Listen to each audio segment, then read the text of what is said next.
31వ కీర్తన 23వ వచనము. యెహోవా భక్తులారా మీరందరూ ఆయనను ప్రేమించుడి. సరిపోతుంది. ఈ కీర్తన దావీదు మహారాజు రచించారు. ఆయన సమయంలో ఈ లోకములో ఉన్న విశ్వాసులకు లేక దేవుని భక్తులకు తెలియజేస్తున్నటువంటి మాట ఏమిటి? యెహోవా భక్తులారా మీరందరూ ఆయనను ప్రేమించుడి. మంచిది ప్రియులారా. కీర్తనకారుడు ఈ లోకములో ఉన్న దేవుని భక్తులకు ఏం చెప్తున్నాడండి? ఆయన చెప్పే మాట, యెహోవా భక్తులారా మీరందరూ ఆయనను ప్రేమించండి. ఎందుకు ఆయన ప్రేమించాలి? ఎందుకు ఆయన ప్రేమించాలి? దేవుడు లోకముని ఎంతో ప్రేమించాడు. దేవుడు లోకమును ప్రేమించాడు. లోకమును మాత్రమే కాదు కానీ లోకములో ఉన్న సకల మానవ కోటిని ప్రేమించాడు. ఈ లోకములో ఉన్న మానవులను ప్రేమించి వారి కొరకు ఏం చేశాడు? వారి కొరకు ఏం చేశాడు? వారి కొరకు తన ప్రాణమును త్యాగం చేశాడు. ఆయన కొరకు ఒక్క రక్తపు చుక్క కూడా మిగిల్చుకోకుండా శిలువలో తన రక్తము ధారపోసాడు. ఎవరి కొరకు? ఎవరి కొరకు? మానవుల కొరకు. ఆయన మనలను అంతగా ప్రేమించి అంతగా ఆయన ప్రాణములు మన కొరకు ధారపోసినప్పుడు మరి మనం ఆయన ప్రేమించాలా లేదా? ఆయన ప్రేమించాలా లేదా? అందుకే అంటున్నారు, దేవుని మనం ఎందుకు ప్రేమించాలి అంటే మనకంటే ముందుగా ఆయన మనల్ని ప్రేమించాడు. మనకంటే ముందుగా ఆయన మనల్ని ప్రేమించి మన కొరకు ఆయన ప్రాణం పెట్టాడు. కాబట్టి మన కొరకు ఈ లోకములో మనిషిగా మానవుడిగా జన్మించి బాలుడిగా జన్మించి ఆయన ఎక్కడో పశువుల పాత్రలో జన్మించి మన కొరకు అనేక మార్గదర్శక సూత్రాలు బోధించి మనం ఏ విధంగా జీవించాలో, ఏ విధంగా జీవిస్తే ఏ భవిష్యత్తులో ఆయన నిలబెట్టగలడో అవన్నీ కూడా మనకి బోధించి ఆయన పరలోకానికి ఆరోహణమయ్యారు. వీళ్ళారా, ఇక్కడ మనం గమనించాల్సింది ఏమిటంటే దేవుడు మనల్ని ప్రేమించాడు కాబట్టి మనం ఆయన ప్రేమించాలి. మనము ఆయన ప్రేమించాలంటే ఎలా ప్రేమించాలి? ఎలా ప్రేమించాలి? నేను దేవుని ప్రేమిస్తున్నానని మెడలో ఒక బోర్డు పెట్టుకుంటే సరిపోతుందా? నేను దేవుని ప్రేమిస్తున్నానంటే ఆ మాట మెడలో ఒక బోర్డు పెట్టుకొని నేను దేవుని ప్రేమిస్తున్నాను రాసుకొని బదాన తిరుగుతా ఉంటే సరిపోతుందా? లేకపోతే ఆయన మన కొరకు ప్రాణము త్యాగం చేశాడు కాబట్టి మనం కూడా ప్రాణాన్ని త్యాగం చేద్దామా? లేకపోతే మనం కూడా మన రక్తాన్ని ఆయన కొరకు దారిపోతామా? అదేనా ఆయన మనం ప్రేమించడం అంటే? పిల్లల దేవుడు ఎప్పుడు కూడా మనిషి ప్రాణాన్ని కోరేవాడు కాదు. ఆయన మనల్ని ప్రేమించాడు, మనం ఆయన ప్రేమించాలి. మనం ఆయన ప్రేమించాలంటే ఏం చేయాలి? మరి ఏం చేస్తే మనం ఆయన ప్రేమించేవారు అవుతాము? ఒక మాట బైబిల్ గ్రంథంలో మార్కు సువార్త 12వ అధ్యాయం 30వ వాక్యము చూడండి. నీవు నీ పూర్ణ హృదయముతోను నీ పూర్ణ ఆత్మతోను పూర్ణ వివేకముతోను నీ పూర్ణ బలముతోను నీ దేవుడైన యెహోవాను ప్రేమింపవలెనని ప్రధానమైన ఆజ్ఞ. ప్రియులారా, దేవుని ప్రేమించడం అంటే ఏంటి? ఇక్కడ దేవుని ప్రేమించడం అంటే ఏంటి? ఆయన ఆజ్ఞ అంటే ప్రధానమైన ఆజ్ఞ ఆయనను ప్రేమించడమే. ఆజ్ఞ అంటే ఆయన మాట. మన వెనుక ఉన్నటువంటి ఈ ధర్మశాస్త్రంలో 2 భాగాలు ఉన్నాయి. ఈ 10 ఆజ్ఞలలో 2 భాగాలు. మొదటి నుంచి 4 వరకు ఒక భాగం అయితే 5 నుంచి 10 వరకు ఇంకొక భాగం. ఈ 2 భాగాలు ఉన్నది ఏమిటి? ఈ 2 భాగాలు మనం ఏమర్థం చేసుకోవాలి? మొదట 4 ఆజ్ఞలు దేవుణ్ణి మనం ప్రేమించడానికి బదులుగా ఆ మాటలు మనకి ఇచ్చాడు. 5 నుంచి 10 వరకు మనిషిని మనిషి ఎలా ప్రేమించాలో అనేది, మనిషి పట్ల ఇంకొక మనిషి ఎలా ప్రవర్తించాలో అనే దాని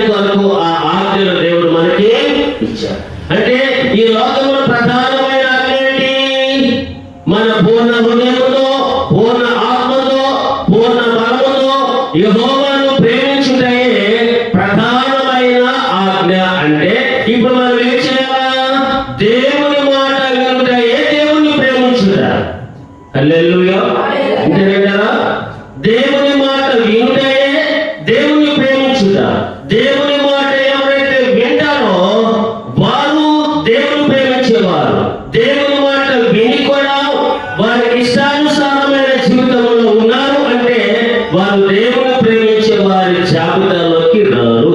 ఇంకొక మాటలో చెప్పాలంటే దేవుని ప్రేమించేవారు, ఒకవేళ నీవు ఎవరైనా ప్రేమిస్తున్నావంటే, భార్య భర్తను కానీ భర్త భార్యను కానీ ప్రేమిస్తా ఉంటే, ఆ ప్రేమ అనురాగాల జీవితంలో ఉన్నప్పుడు భార్య భర్తను ప్రేమించినప్పుడు భర్తకు చెప్పకుండా ఏ పని, భర్తకు చెప్పకుండా ఎక్కడికి వెళ్ళదు. ఏ పని చేయాలన్నా ఎక్కడికి వెళ్ళాలన్నా భర్తకు చెప్పండి, ఇంట్లో నుంచి ఒక అడుగు కూడా బయటికి వెళ్ళదు. ఎవరు? భర్తను ప్రేమించే భార్య, భర్తను ప్రేమించే స్త్రీ లేక భార్య భర్తకు చెప్పకుండా ఏ పని చేయదు. మరి దేవుడు నిన్ను సృష్టించిన వాడు, మరి ఆయన మాట మనం వినాలా? మనం ఏది చేసినా, ఎక్కడికి వెళ్ళినా, ఏ నిర్ణయం తీసుకున్నా ఆయన మాట లేకుండా మనం ఏది కూడా చేయడానికి లేదు. ఒకవేళ ఏదైనా ఆయన మాట లేకుండా మనం చేసామంటే మనం ఆయనను ప్రేమించే వారము కాదు. ప్రియమైన దేవుని బిడ్డలారా, ఈ రాత్రి వేళ ప్రభు పేట మీకు చెప్పేది ఏమిటంటే, నీవు దేవుణ్ణి ప్రేమించే వ్యక్తిగా ఉంటే ఆయన మాట నీవు వింటావు. వినటమే కాదండి, విన్న ప్రకారముగా చేస్తావు. దేవుడు ఏం చెప్తున్నాడు? పాపం చేయదంటున్నాడు. దేవుడు పరిశుద్ధంగా జీవించమంటున్నాడు. ఆయన మాట ఎవరైతే మిగులుతారో, ఆయన మాట ప్రకారం ఎవరైతే జీవించారో వారు దేవుని ప్రేమించేవారు కాదు. దేవుని ప్రేమిస్తే ఆయన మాట వింటావు. ఒక మాట మనం గమనిస్తే ప్రియులారా, దేవుని ప్రేమిస్తే ఆ దేవుడు మనకి ఇచ్చేటువంటి ఆశీర్వాదములు, మేలు ఎలా ఉంటాయి? ఎలా ఉంటాయి? రోమా పత్రికలో, రోమా పత్రిక 8వ అధ్యాయము 28వ వాక్యమును చూడండి. రోమా పత్రిక 8వ అధ్యాయము 28వ వాక్యము. దేవుని ప్రేమించు వారికి, దేవుని ప్రేమించి వారికి, ఎవరికండి? ఎవరైతే దేవుని ప్రేమిస్తారో వారికే చెప్తున్నాడు దేవుడు. దేవుని ప్రేమించి వారికి అనగా ఆయన సంకల్పము చొప్పున, ఆయన సంకల్పము చొప్పున పిలువబడిన వారికి, పిలువబడిన వారికి మేలు కలుగుటకై, మేలు కలుగుటకై సమస్తమును సమకూడి, సమస్తమును సమకూడి చున్నవని జరుగుచున్నవని ఎరుగుదము. హల్లెలూయా. ప్రియులారా, దేవుని ప్రేమించే వారికి ఏం జరుగుతుందండి? దేవుని ప్రేమించే వారంటే ఎవరు? ఆయన మాట విని ఆ మాట ప్రకారం నడుచుకునేవారు దేవుని ప్రేమించేవారు. ఆ దేవుని ప్రేమించేవారు దేవుని మాట విని ఆ మాట ప్రకారం జీవిస్తూ ఉంటే వారికి ఏం కలుగుతుందంట? మేలు కలుగుతుంది. వారి జీవితాల్లో సమస్తము కూడా దేవుడు సమకూర్చి, అంటే వారికి ఏమైనా లోటు ఉంటుందా? ఏమైనా లోటు ఉంటుందా? అర్థమవుతుందా? వారికి ఏమైనా లోటు ఉంటుందండి? ఈ లోకంలో చాలా మంది చాలా వరకు ఎన్నో అవసరాలు, ఎన్నో కొరతలు, ఎన్నో బాధలు, ఎన్నో ఇబ్బందులు, ఎన్నో సమస్యలు ఎదుర్కొంటూ ఈ జీవన విధానంలో కొనసాగుతూ ఉన్నారు. అయితే దేవుడు చెప్పేది ఏమిటంటే, దేవుని ప్రేమిస్తే నీ జీవితంలో సమస్తము సమకూడి జరుగుతాయి. అది దేని కొరకని? నీ మేలు కొరకు దేవుడు నీకు సమస్తము కూడా సమకూర్చి నీకు ఎప్పుడు ఏమి కావాలో అవన్నీ కూడా ప్రభు నీకు ఇస్తాడు. మరి దేవుడు ప్రేమించేవారు ఎవరైనా ఉన్నారా? ఉన్నారు ఎవరైనా? దేవుని ప్రేమించేవారు దేవుని మాట వింటారు. నీ తెలివితేటలు కాదు ఇక్కడ, నీ ప్రయాస కాదు, నీ పట్టుదల కాదు, నీ ఆలోచన విధానంలో నేను ఇదిగో ఇవన్నీ సమకూర్చాలని నీవెంత కష్టపడినా, ఎంత ప్రయాసపడినా ప్రయోజనం అనేది లేదండి. ఎప్పుడైతే మనము దేవుని మాట వింటామో అప్పుడు దేవుని ప్రేమించే వారు అవుతాం. ఆ దేవుని ప్రేమించే వారు అయినప్పుడు మనకు దేవుడు అన్ని సమస్తము సమకూరుస్తారు. ఒక ఉదాహరణ మనం చూడగలిగినప్పుడు లూకా సువార్తలో 5వ అధ్యాయము 2వ వాక్యము నుంచి, నీ సరసము తీరమునున్న, ఆ సరస్సు తీరముననున్న రెండు దోణెలను చూచెను. జాలరులు వాటిలో నుండి దిగి తమ వలలు కడుగుచుండిరి. ఆయన ఆ దోణిలో సీమోనునైన ఒక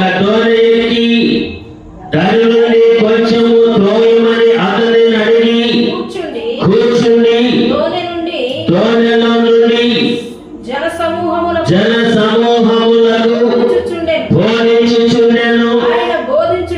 ఆయన బోధించుట చాలించిన తరువాత నీవు నీవు దోణెను లోతునకు నడిపించి చేపలు పట్టుటకు వలలు వేయుడని మీ వలలు వేయుడని సీమోనుతో చెప్పగా సీమోను ఏలినవాడా రాత్రంతయు మేము ప్రయాసపడితిమి గాని మాకేమీ దొరకలేదు. ఆయనను నీ మాట చొప్పున వలలు వేయునని ఆయనతో చెప్పెను. హల్లెలూయా. ప్రియులారా, దేవుడు ప్రభువైన యేసుక్రీస్తు వారికి పేతురుకు మధ్య జరిగిన సంభాషణ. ఈ పేతురు రాత్రంతా కూడా చేపలు పట్టాడు. ఆయనతో పాటు చాలా మంది చేపలు పట్టడానికి వెళ్ళారు. కానీ ఈ యొక్క వలలో ఎవరికి కూడా చేపలు పడలేదు. పేతురు కూడా చేపలు పడలేదు. పేతురు వల చేపలు పట్టడంలో చాలా తెలివిగలిగిన వాడు. రాత్రిపూట చేపలు ఈజీగా పట్టొచ్చని దాని కొరకై తన భార్య బిడ్డను కూడా విడిచిపెట్టి సముద్రంలోకి వెళ్ళి చేపలు పడుతున్నప్పుడు తెల్లవారి ఆ వల చూసుకుంటే ఒక్క చేప కూడా అందులో లేదు. అప్పుడు ప్రభు ఆయన దగ్గరకు వచ్చి ఆ దోణిలో కూర్చొని నీ దోణి లోపలకు నడిపోయా అని చెప్పి ప్రజలకు బోధిస్తా ఉన్నాడు. సరే, వింటున్నారు. అప్పుడు ఆయన ఏమన్నాడంటే నీ వల వేయమన్నాడు సముద్రంలో. నీ వల వేసి చేపలు పట్టమంటే ఆయన ఏం చెప్పాలప్పుడు? ఏం చెప్పాలా? చెప్పేది ఎవరు? యేసు ప్రభు చెప్పాడు. ఎవరికి చెప్పాడు? పేతురుకు చెప్పాడు. పేతురు చేపలు పట్టడంలో చాలా తిట్ట, అంత తెలివిగలిగిన వాడు కాబట్టి రాత్రి పూట చేపలు పట్టడానికి వెళ్ళాడు. ఆయనకి ప్రభు నీ దోణి లోపలికి నడిపి వలవేమని చెప్తే అప్పుడు పేతురు సమాధానం ఇవ్వాలి. ముందుగా ఆ దోణి యొక్క ప్రజలకు వాక్యము చెప్పారు. అయ్యా, నన్నేదో లోపలికి నడపమన్నావు, నేను నడిపాను, మీ పని అయిపోయింది. ఈ చేపలు పట్టడం అనేది ఎలా పట్టాలో నాకు తెలుసు, ఎప్పుడు పడితే కూడా నాకు తెలుసు. రాత్రి పూట చేపలు పడేది నాకు అనుకూలమైన సమయము. ఇప్పుడు పగలు పట్టమంటున్నారు, ఎలా పడితేయా నన్ను ఎట్టు మీరు నా దోణి వాడుకున్నారు కదా, నేను వెళ్ళిపోతాను అని నేను అన్నారా? ఆయన తెలివిని అక్కడ ఉపయోగించాడా? ఆయన సామర్థ్యాన్ని ఉపయోగించాడా? ఏది ఏమైనా సరే ఆయనకున్న తెలివి పక్కన పెట్టాడు, ఆయన ప్రయాసను పక్కన పెట్టాడు, ఆయనకున్న మేధస్సును పక్కన పెట్టాడు. ఎప్పుడైతే ప్రభు తనకు ఒక మాట చెప్పాడో అప్పుడు అన్నాడు, అయ్యా రాత్రంతా కష్టపడ్డాను, ఒక్క చేప కూడా పడలేదు, కానీ అయినను నీ మాట చొప్పున వల వేయమని ఆయనతో చెప్పాను. అప్పుడేం జరిగింది? వారు అలాగూ చేసి విస్తారమైన చేపలు పట్టిరి. అందుచేత వారి వలలు పిగిలిపోచుండగా వారు వేరొక దోణిలోనున్న తమ పానివారు వచ్చి తమకు సహాయం చేయవలనని వారికి సజ్ఞలు చేసిరి. హల్లెలూయా. ప్రియులారా, దేవుని వాక్యం వింటున్న దేవుని బిడ్డలారా, పేతురు జీవితంలో ఆయన ప్రయాసపడ్డాడు, కష్టపడ్డాడు, నిద్రాహారాలు మారాడు. ఎంత నిద్రాహారాలు మారి ఎంత ప్రయాసపడినా తన ప్రయత్నం అంటే అక్కడ జరిగిందా? తన ప్రయత్నం ద్వారా మేలు జరిగిందా? తన ప్రయత్నం ద్వారా అక్కడ కార్యం జరిగిందా? తన ప్రయత్నం ద్వారా, తన ప్రయాస ద్వారా ఏమి జరగలేదు. కానీ ప్రభు అక్కడికి వచ్చి ఎప్పుడైతే నా మాట విని నీవు దోణి లోపలికి నడిపి వలవేమన్నాడు, ప్రభు మాట విని వల వేసినప్పుడు విస్తారమైన చేపలు పడ్డాయా లేదా? రోమపత్రిక ఏం చదువుకున్నాము? దేవుని ప్రేమించే వారికి అనగా ఆయన సంకల్పము చొప్పున పిలువబడినటువంటి ప్రతి వారికి మేలు కలుగుటకై సమస్తము సమకూడి జరుగుతాయి. ఇక్కడ దేవుని మాట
పరిశుద్ధ బైబిల్ గ్రంథాన్ని మన చేతుల్లో ఉంచారు.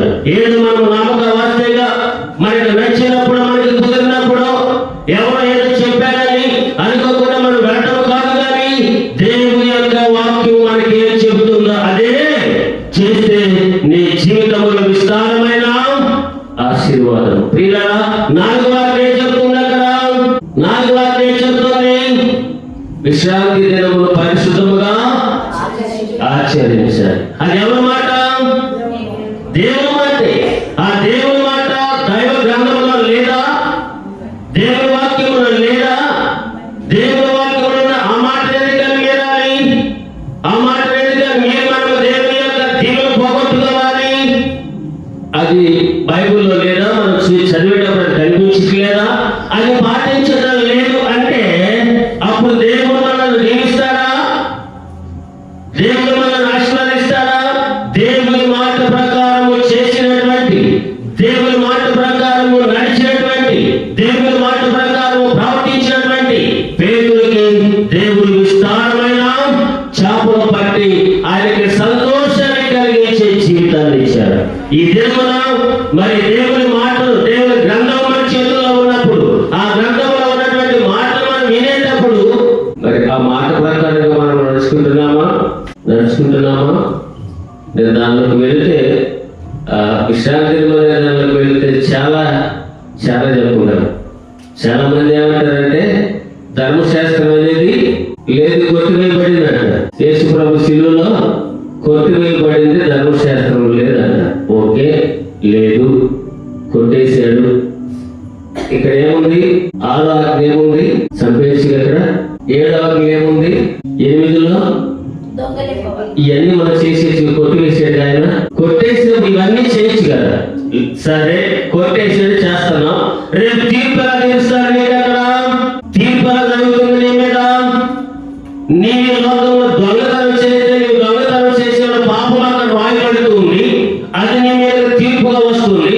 అదే ప్రభు కొట్టివేసి మనకు పాప విమోచన కలిగిస్తే అది పాటించాల్సిన పని లేదని, ఈ దినములు కాదని వారు ఇష్టం వచ్చినట్లుగా చెబుతున్నప్పుడు, ఇష్టం వచ్చినట్లుగా ఈ ప్రజలు కూడా వారు అనుసరిస్తున్నప్పుడు వారికి ఈ దేవుళ్ళు ఉంటాయా? 7వ దినమున దేవుడు ఏం చేశాడు? ఆశీర్వాదించి పరిశుద్ధపరిచారు. ఆ దినమున ఆరాధించినటువంటి వారికి దేవుని యొక్క దీవెనలు ఉండనే ఉండవండి. ప్రియమైన దేవుని బిడ్డలారా, ఆ సబ్జెక్ట్ లోకి వెళ్ళినప్పుడు దాని గురించి మీకు అంతా వివరంగా ఇలా ఇక్కడ మనం గమనించాల్సింది ఏమిటంటే, నీవు దేవుని ప్రేమిస్తే దేవుని మాట వింటావు. దేవుని మాట విన్నటువంటి వారిని దేవుడు ఏం చేస్తారని సామెతల గ్రంథం ఇంకొక ఉదాహరణ చూస్తాం. సామెతల గ్రంథము 8వ అధ్యాయము 21వ వాక్యమును చూద్దాం. నన్ను ప్రేమించు వారిని ఆస్తికర్తలుగా చేయుదును. వారి నిధులను నింపుదును. దేవుడు ఏం చెప్తున్నాడు? ఇంకొక మాట, దేవుని ప్రేమించే వారికి ఏం చేస్తాడంట? దేవుడు ఆయన ఆస్తికి కర్తలుగా చేస్తాడు. ఎంత ఉందండి ఆయనకి ఆస్తి? ఎంత ఉంది ఆయనకి ఆస్తి? చెప్పగలమా? ఈ లోకములో ఉన్నదంతయు, కొండల మీద మెచ్చే పశువులు, వెండి బంగారము సమస్తము కూడా ఆయనదే. ఈ లోకములో మనకేం లేదు. మనం ఈ లోకంలోకి వచ్చేటప్పుడు మనకేమన్నా ఉన్నాయా ఆస్తులు? మనకేమైనా ఉన్నదా సంపద? ఎవరిది భూమి? అందుకోసం మా తాతలు సంపాదించారు. మరి వారికి ఎక్కడది? ఈ బంగారం వెండి అని ఎక్కడవి? మనం సంపాదించుకున్నాం. ఎలా సంపాదించాం? ఈ బంగారం ఎక్కడది? లవోదికీయ సంఘము ఉన్న చోట బంగారం పడు. లవోదికీయ సంఘం బైబిల్ 7 సంఘాలు ఉన్నాయి.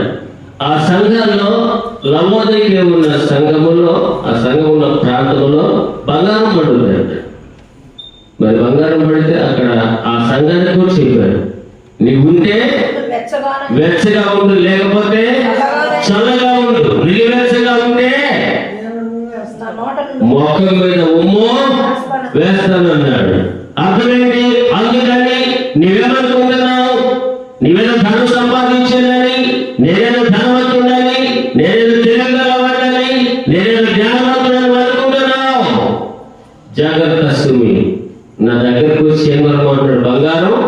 ఉందా అక్కడ లవోదికీ సంఘంలో? నా దగ్గరకు వచ్చి బంగారమును నీ దిశముల సిగ్గు కనబడుటకు కళ్ళకు కాటుగా తెల్లని వస్త్రముల దగ్గర, ఆ సంఘం దగ్గర బంగారం ఉంది కాబట్టి ప్రియులారా, ఈ లోకంలో ఉన్న వెండి బంగారములు ఆయనవే, పశువులు ఆయనవే, ఈ యొక్క భూమి సంపద సర్వం కూడా ఆయనదే. ప్రియులారా, ఒక మాట గమనిస్తే ఆదికాండములో ఒక మాట చూస్తామండి. ఆదికాండములో ఒక మాట మనం చూసినప్పుడు ఒక చక్కని ఉదాహరణ 84వ అధ్యాయము 34వ వచనము. అతడు ఇట్లా అంతటా అతడు ఇట్లా నేను అబ్రహాము దాసుడను, యెహోవా నా యజమానుని బహుగా ఆశీర్వదించెను గనుక అతడు గొప్పవాడు ఆయను. అతనికి గొర్రెలను, గొడ్లను, వెండి బంగారములను, దాసీ జనములను, ఒంటెలను, గాడిదలను దయచేసెను. ఎవరికి ఇచ్చాడని? ఎవరు చెప్తున్నారు మాట? అబ్రహాము యొక్క పెద్ద దాసుడైనటువంటి ఎలియాజరు చెప్తున్నాడు. ఏమని? నా యజమానుని దేవుడు బహుగా ఆశీర్వదించాడు. ఆయన ఇంట్లో నుంచి వచ్చినప్పుడు ఇవన్నీ ఎంత ఉన్నాయా? ఇంట్లో నుంచి వచ్చినప్పుడు ఇద్దరే వచ్చారు, భార్య భర్తలు. వారి కుమారుడు, వారి యొక్క సహోదరుడు కుమారుడు లోతు కూడా వచ్చాడు అనుకోండి. వారి ఇంట్లో నుంచి బయలుదేరినప్పుడు ఈ ఆస్తులన్నీ అనుకున్నాయా? ఇవన్నీ ఎవరు ఇచ్చారు ఆయనకి? ఇవన్నీ దేవుడు అబ్రహాముకి ఇచ్చాడు. అంటే ఇక్కడ ఇందాక మనం చదువుకున్నాం కదా, సామెతలు 8:21లో దేవుని ప్రేమించే వారిని ఆయన ఏమంటున్నాడండి? ఆయన ఆస్తికి కర్తలుగా చేస్తానన్నాడు. ప్రియులారా, దేవుని మాట వినుటే దేవుని ప్రేమించుట. దేవుని మాట వినేవారు దేవుని ప్రేమించేవారు, దేవుని మాట వినటువంటి వారు దేవుని ప్రేమించేవారు కానే కాదు. దేవుని ప్రేమించడం అంటే ఆయన మాట విని ఆ మాట ప్రకారం చేయటమే. ఒకవేళ ఈ లోకములో ఉన్న వాటినైనను ప్రేమిస్తే ఏమైపోతుందంట? మొదట యోహాను పత్రికలో 2వ అధ్యాయం 15వ వచనం. చూద్దాములో ఈ లోకమునైనను లోకములో ఉన్న వాటినైనను ప్రేమింపకుడి. ఎవడైనను లోకమును ప్రేమించిన ఎడల తండ్రి ప్రేమ వానిలో ఉండదు. లోకములో ఉన్నదంతయు అనగా శరీరాశ, నేత్రాశ, జీవపుడంబము తండ్రి వలన పుట్టినవి కావు, అవి లోక సంబంధమైనవే. హల్లెలూయా. ప్రియులారా, దేవుని ప్రేమించేవారు ఈ లోకమును ప్రేమించారు, ఈ లోకములో ఉన్న వ్యక్తులను ప్రేమించారు. నీకు కావాల్సిన ఆధారం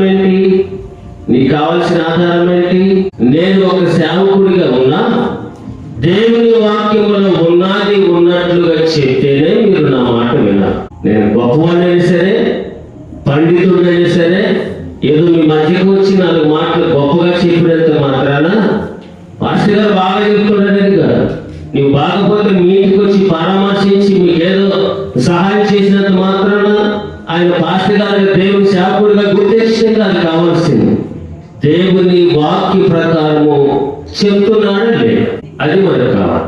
ఈ పాస్టర్ గారు అంటే నేనే దేవుని వాక్యం బైబిల్లో ఉన్నది ఉన్నట్టుగా చెప్తున్నాడా లేదా? అది చెప్పకపోతే, దేవుని వాక్య ప్రకారం చెప్పకపోతే, ఉన్నది ఉన్నట్లుగా చెప్పకపోతే సంఘాన్ని మనము కుటుంబాలను అంధకారం వైపు తీసుకెళ్తున్నాం. వారికి రావాల్సినటువంటి దీవెనలను వారికి రాకుండా అడ్డుపడుతున్నాం. వినేవారు కూడా ఏదో తలంచుకుని గొర్రెలాగా వెళ్ళటం, చెప్పేటప్పుడు వినాలి. వినేది బైబిల్లో ఉందా లేదా? అంత క్షుణ్ణంగా వివరంగా వినాలి. ఏదో చెప్తున్నారులే, ఒక వ్యక్తి మాట విని మనము దేవుళ్ళకి వెళ్ళటం, ఒక వ్యక్తి మాట విని మనం దేవుళ్ళకి వెళ్తే పాస్టర్ గారు వెళ్ళి బాప్తిజం తీసుకోమని అడుగుతారు. కానీ అడిగినప్పుడు ఆయన అడిగేదని తీసుకోవాలా? ఆయన అడిగేదని మొహమాటని తీసుకోవాలా? నీలో మార్పు వచ్చిన తర్వాత తీసుకోవాలి. వాక్యం వినాలి. వాక్యం విన్న తర్వాత నీలో సత్ప్రవర్తన రావాలి. మార్పు వచ్చిన తర్వాత నీవే ముందుకు వచ్చి నాకు బాప్తిజం ఇవ్వండి. ఆయన ఎంత బ్రతుకులను బాప్తిసం తీసుకుంటే ఆయన మాటని తీసుకుంటే గాలి సీమోనుకి ఏమైందో అలాగా అయిపోతుంది. కాబట్టి ప్రియులారా, ఈ యొక్క రాత్రి వేళ ప్రభు దాసునిగా ప్రేమతో మీరు దేవుని ఆస్తికి వారసులు కావాలి. మీకు మీ కుటుంబాలలో ఉన్న కొరతలన్నీ తీర్చబడాలి. ఆ తీర్చబడిన సమస్తం సమకూడి జరగాలి. ఇవన్నీ జరగాలంటే దేవుని మనము ప్రేమించే వారి అవ్వాలి. దావీదుకు ఆ విషయం తెలుసు. అందుకే యెహోవా భక్తులారా మీరందరూ ఆయనను ప్రేమించాలని చెబుతున్నారు. ఎంతమంది ఈ దినమున ఈ లోకములో మేము దేవుని ప్రేమిస్తున్నామని చెబుతున్నారు. దేవుని ప్రేమిస్తున్నామని చెప్పుకునే వారందరూ దేవుని ప్రేమించే వారేనా? ఒకవేళ బైబిల్ గ్రంథంలో ఉన్న మాటల ప్రకారంగా జీవించకపోతే నీవు దేవుని ప్రేమించే వ్యక్తివి కాదు. నీలో కొరతలన్నీ అలాగే ఉంటాయి, నీ సమస్యలు అలాగే ఉంటాయి. ఎక్కడ వేసిన గొంగ అక్కడే ఉన్నది అన్నట్లుగా ఎంత ప్రయాసపడినా, ఎంత పోరాడినా, ఎంత ప్రాకులాడినా జీవితం అనేది ప్రయోజనకరముగా ఉండదు. కాబట్టి ప్రియమైన దేవుని బిడ్డలారా, ఈ రాత్రి వాక్యమైన సహోదరులారా, దావీదుకు తెలుసు ఆయన దేవుడు ప్రేమిస్తున్నాడు. అందుకే ఒక సందర్భంలో ఆయన దేవుడు చేసినటువంటి మేలులకయ్యా, నువ్వు నాకు ఎంతో మేలు చేసావు కదా, మరి నేను నీకేం చెల్లించాలి? 116 కీర్తన మొదటి వాక్యము చూడండి. యెహోవా నా మొరను నా విన్నపములను ఆలకించి ఉన్నాడు. కాగా నేను ఆయనను ప్రేమించుచున్నాను. ఏం చేస్తున్నాడంటే ఆయన ప్రార్థన విన్నందుకై దావీదు ఏం చేస్తున్నాడంట? ఆయనను ప్రేమిస్తున్నాడంటండి. ఆయన ప్రేమిస్తున్నాడు కాబట్టే దేవుడు దావీదుకు మేలు చేయలేదా? ఎంత మేలు తెలుసని చిన్న పిల్లవాడిగా ఉన్నప్పుడే సింహాన్ని ఎలుగుబంటును చంపాడు. ఆ సింహాన్ని ఎలుగుబంటును చంపినప్పుడు తండ్రికి ఆ మాట తెలిసి ఎలా ఉంటుంది? సింహం వచ్చింది ఆ గొర్రెల్లోకి, ఒక గొర్రెపిల్లను పట్టుకొని పోదు. ఎలుగుబంటి వచ్చింది, ఒక గొర్రెపిల్లను పట్టుకొని వెళ్ళిపోతుంది. ఈయన వెళ్ళి పోరాడింది ఎవరితోటి? సింహం ఎలుగుబంటితో. ఈ మాట తండ్రి దగ్గరికి వెళ్ళి, నానా సింహంలో గొర్రెల్లోకి వచ్చింది, ఒక గొర్రెపిల్లను తీసుకొని వెళతంటే నేను దాన్ని కొట్టి ఆ తీసుకుని వెళ్ళే గొర్రెపిల్లని కాపాడాను అని తండ్రి చెప్తే తండ్రి ఏమంటాడు? అప్పుడు మంచి పని చేసేవాడా అంటాడా? అది ఎందుకు చేసేవారా అంత పని? ఒకవేళ అదే నీ మీదకి రివర్స్ వచ్చి నేను చంపేస్తే గొర్రెలు తీసుకెళ్ళి ఒకటే తీసుకెళ్తుంది. ఇంకా మనకి చాలా పిల్లలు పెడతాయి కాబట్టి పైపోతాయి. కానీ నీ మీదకి అంత పని చేసేవారు అనాలా వాళ్ళ తండ్రి? అందుకే ఎందుకని దావీదు పట్ల దేవుడి ప్రణాళిక వేరు. ఆ గొర్రె పిల్లను తీసుకుని వెళ్ళేటప్పుడు సింహాన్ని ఎలుగుబంటిని చంపడానికి అతని ఉన్నటువంటి శక్తి సామర్థ్యాలు దేవుడు అనుకున్నాడని గొర్రెలను మేపే నైపుణ్యత తనలో ఉంది. కాబట్టి సమూయేలు యెషయా ఇంటికి వెళ్ళి నీ కుమారులు ఎవరున్నారు చూపుడు అందరూ చూపించారు. ఎవరిని ఎందుకు లేదు? దావీదుని ఎన్నుకున్నాడు. ఆయనే రాశాడు, యెహోవా నా కాపరి, నాకు లేమి కలుగదు. ఇప్పుడు ఏ కాపరాతో కింద మనం ఉండాలి? నేను మీకు కాపరిని, నా కాపరాతో కింద మీరుండాలా? మనందరికీ కాపరైనటువంటి దేవుని కాపరాతో కింద ఉండాలా? ఎవరి కింద ఉండాలా? నేను మీకు కాపరు కదా, నేను చెప్పినట్టు మీరు వినాలా? లేకపోతే దేవుడు చెప్పినట్టు మనందరూ వినాలా? దేవుడు చెప్పినట్టే నేను కూడా వినాల్సిందే. నేను బైబిల్ తప్పుదారి బయట చేసి లేదని ఉన్నట్లుగా చిత్రీకరించి ప్రజల్లోకి వెళ్ళి ప్రజల మీద మన్నను పొందుకొని, ఇదిగో సుధాకర్ పాస్టర్ గారు చాలా మంచోడని మీ చేత నేను ముద్ర ఏపించుకోవడం నాకు అంత గొప్ప కాదు, మంచిదేమి కాదు. దేవుడు ఆయన కార్యాలు పొందిన ఆయన ప్రేమలో బ్రతికే మనందరము ఆయన కాపరత్వం కింద ఉంటే మనకి ఏ కొరత ఉండదు. ఎలాంటి లేమి అంటే ఏమి తక్కువ అనేది లేకుండా దేవుడు సమృద్ధిగా ఇస్తారు. ఇలా ఒకే మాట, దేవుణ్ణి ప్రేమించాలి మనం. ఎందుకంటే ఆయన మనలను ప్రేమించారు. ఆయన మనల్ని ముందుగా ప్రేమించాడు కాబట్టి మనం ఆయనను ప్రేమించాలి. ఆయన ప్రేమించడం అంటే ఆయన మాట విని ఆ మాట ప్రకారం చేయటమే ఆయన ప్రేమించుతారు. ఆయన మాట విని కూడా ఆయన మాట ప్రకారం చేయకపోతే వారు ఆయన ప్రేమించేవారు కాదు. వారు ఆయన ప్రేమించేవారు కానప్పుడు ఆయన ఆస్తిలో వారికి భాగం లేదు. వారి ఇంటికి దేవుడు మేలు చేస్తారనే నమ్మకము లేదు. కాబట్టి రాత్రి వేళ మీరందరూ దేవుని మాట విని దేవుని వాక్యంలో ఏమైతే ఉన్నదో ఆ రీతిగా నడుచుకొని ఆయన ఆశీర్వాదాలకు, ఆయన కాపుదలకు, ఆయన ఇచ్చే ఆ సమృద్ధికి మీరందరూ కూడా వారసులు కావాలని ఈ రాత్రి వేళ ప్రభు పేరిట ఈ శుభవచనములు మీ అందరి యొక్క మేలు కొరకు తెలియజేస్తూ నా మాటలను ముగిస్తున్నాను. దేవుని మాటలు దీవించి ఆశీర్వాదించును గాక. ఆమేన్.